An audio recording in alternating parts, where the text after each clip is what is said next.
It is like going to war every day. Retirement is only 6 years away. The word poverty provokes strong emotions and many questions. In the U.S., the official poverty thresholds are set by the Office of Management and Budget. There are different types of poverty. Situational poverty is generally caused by a student crisis or loss and is often temporary. Events causing situational poverty include environmental disasters, divorce, or severe health problems. Generational poverty occurs in families where at least 2 generations have been born into poverty. Families that are living in this type of poverty are not equipped with the tools to move out of their situations. Absolute poverty, which is rare in the U.S., involves a scarcity of such necessities as shelter, running water, and food. Families who live in absolute poverty tend to focus on day-to-day survival.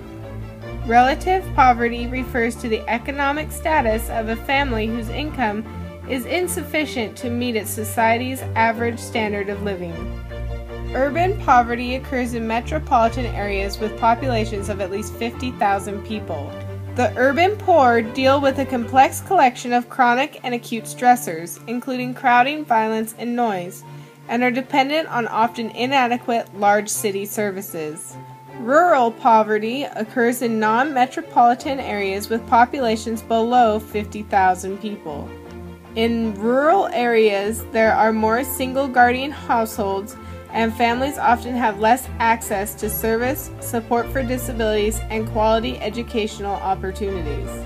Programs to encourage transition from welfare to work are problematic in remote rural areas, where job opportunities are few.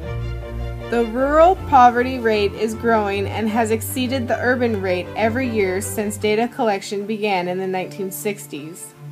The difference between the two poverty rates has averaged about 5% for the last 30 years, with urban rates near 10 to 15% and rural rates near 15 to 20%. There are 4 main effects of poverty: emotional and social challenges, acute and chronic stressors, cognitive lags, health and safety issues. Although childhood is generally considered to be a time of joyful, carefree exploration, children living in poverty tend to spend less time finding out about the world around them and more time struggling to survive within it. From an educator's perspective, there are 2 action steps that can be considered: deepen staff understandings about poverty, and change school culture from pity to empathy.